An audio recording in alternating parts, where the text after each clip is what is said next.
नमस्कार. आजचा हा व्हिडिओ पालकांसाठी, शिक्षकांसाठी तसंच विद्यार्थ्यांसाठी खूप महत्त्वाचा आणि फायदेशीर आहे. तर बघा तुम्हाला यामध्ये कळणार आहे की मागच्या शैक्षणिक वर्षात म्हणजे 2025-26 मध्ये इयत्ता पहिलीचा सिलेबस बदलला होता, जो की CBSE पॅटर्ननुसार लागू केला होता. आता सर्वच जिल्हा परिषद शाळेंमध्ये SCERT मार्फत नवीन अभ्यासक्रम बदललेला आहे. तो आहे इयत्ता 2री, 3री, 4थी आणि इयत्ता 6वी साठीचा. या 4 वर्गांसाठी नवीन पुस्तके येणार आहेत, नवीन बदलांसह. CBSEचा पॅटर्ननुसार ही सिलेबस किंवा ही पुस्तके तुम्हाला लवकरच उपलब्ध होणार आहेत. आणि ही जी पुस्तकं आहेत, ही पुस्तकं कोण तयार करतं? तर बघा SCERT आहे आपली state council of educational research and training. अभ्यासक्रम तयार करण्याचं प्रमुख काम करते.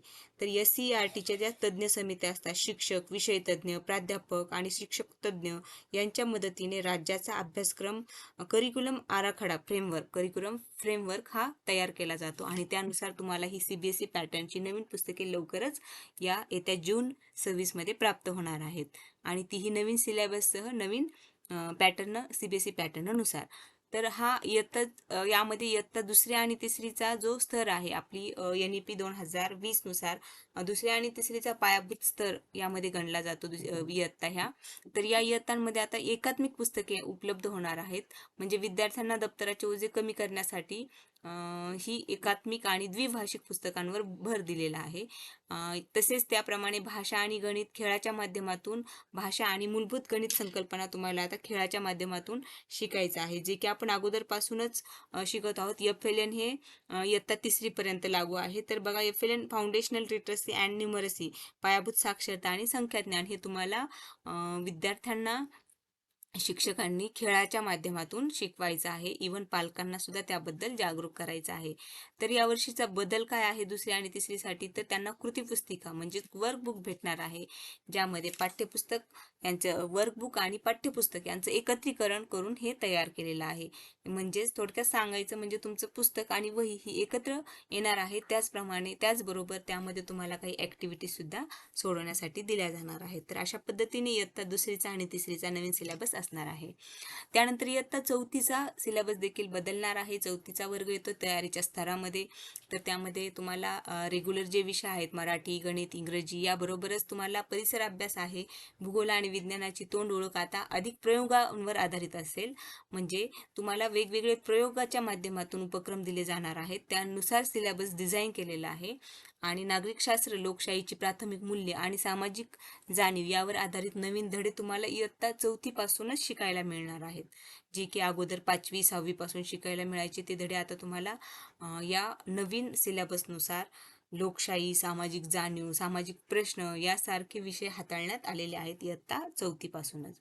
कौशल्य विकासावर केवळ वाचन आणि लेखन नाही, तर सादरीकरण आणि गटचर्चा म्हणजे ग्रुप ॲक्टिव्हिटीवर भर या स्तरामध्ये देण्यात आलेला आहे, जो की विद्यार्थ्यांच्या सर्वांगीण विकासासाठी कारणीभूत ठरतो. तर त्यानंतर बघा इयत्ता 6वीचे देखील सिलेबस यावर्षी चेंज होणार आहे. तर 6वीचा वर्ग हा NEP नुसार मध्यम स्तरामध्ये येतो. तर या वर्गामध्ये मोठे बदल करण्यात आलेले आहेत. तर ते बदल काय आहे? तर बघा आपली NEP 2020 काय म्हणते की इयत्ता 6वी पासून विद्यार्थ्यांना व्यावसायिक शिक्षण देण्यास सुरुवात करण्यात आलेली आहे. आणि त्यामुळेच आता इयत्ता 6वीच्या वर्गामध्ये जे विद्यार्थी आहेत त्यांना व्यावसायिक शिक्षण इयत्ता 6वी पासूनच त्यांना कोडिंग, सुतारकाम किंवा कृषी यासारख्या व्यावसायिक कौशल्यांची ओळख होणार आहे. तसंच विषयांची विभागणी जी आहे ती विज्ञान आणि समाजशास्त्र विषयात आता अधिक सखोल माहिती असणार आहे. विदेशी भाषा शिकण्याची संधी सुद्धा तुम्हाला आता इथे मिळणार आहे. नवीन धोरणानुसार भाषा शिकण्याची संधी म्हणजेच इतर परदेशी भाषा तुम्ही इथे शिकू शकतात ऑनलाईन किंवा ऑफलाईन. त्या उपलब्ध तुम्हाला करून दिल्या जातील. त्याचप्रमाणे डिजिटल साक्षरता. आता डिजिटल साक्षरता म्हणजे काय?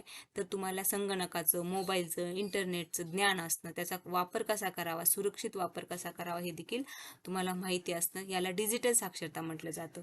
हे सुद्धा तुम्हाला आता नवीन सिलेबसमध्ये शिकायला मिळणार आहे. म्हणजे बघा इयत्ता 6वीमध्ये तर शिकण्यासाठी तुम्हाला खूप नवीन गोष्टी आहेत. तर त्याचा नक्कीच तुम्ही आनंद घ्याल. आणि येत्या जूनपासून तुम्हाला हे बदल नक्कीच तुमच्या पाठ्यपुस्तकामार्फत बघायला मिळतील. तर याची माहिती पालकांनी ठेवायची आहे, जेणेकरून त्यांना आपल्या मुलांना इतर इंग्लिश स्कूलच्या तुलनेमध्ये आणखी पुढे नेण्याची संधी किंवा आणखी पुढे नेण्याचा मार्ग आता त्यांना इथे खुला झालेला आहे. तर मूल्यमापन कसं होणार आहे? तर जुन्या पद्धतीने तुमचं जे मूल्यमापन होत होतं, CC म्हणजेच सातत्यपूर्ण सर्वंकष मूल्यमापन तुमचं जे होत होतं, त्याच पद्धतीने आताही तुमचं मूल्यमापन होणार आहे. प्रगती पुस्तक वर्षाच्या शेवटी तुम्हाला एक हॉलिस्टिक रिपोर्ट कार्ड भेटणार आहे आणि विद्यार्थ्यांच्या गुणांसोबत, म्हणजे नुसत्या त्याच्या परीक्षेतील मार्क तर आहेतच, पण त्याचबरोबर त्याच्या कौशल्यांचा देखील इथं रेकॉर्ड शिक्षक ठेवणार आहेत, ते पालकांना विद्यार्थ्यांना बघायला मिळणार आहेत. तर अशा पद्धतीने हा जो 4 इयत्तांचा सिलेबस बदलणार आहे, इयत्ता 2री, 3री, 4थी आणि 6वी, हा अतिशय सुंदर असा सिलेबस आहे. याची पुस्तके तुम्हाला लवकरच शाळा उघडल्यानंतर भेटतील आणि नवीन अभ्यासक्रम हा तुमच्या उज्ज्वल भविष्याची पायाभरणीच असणार आहे आणि तुम्हाला या स्पर्धेच्या युगात टिकण्यासाठी हा खूप खूप महत्त्वाचा सिलेबस आता इथं चेंज झालेला आहे, तो तुम्हाला नक्कीच कामी येणार आहे. तर नवीन अभ्यासक्रमासाठी सर्व विद्यार्थ्यांना खूप खूप शुभेच्छा आणि छान अभ्यास करा आणि मोठे व्हा. आणि याच सिलेबसवरती आता नवीन सिलेबसवरती असेच मी नवीन व्हिडिओ घेऊन येणार आहे, विशेषतः मॅथचे. तर ते तुम्ही बघत राहा. चॅनलला लाईक आणि सबस्क्राईब करा. धन्यवाद.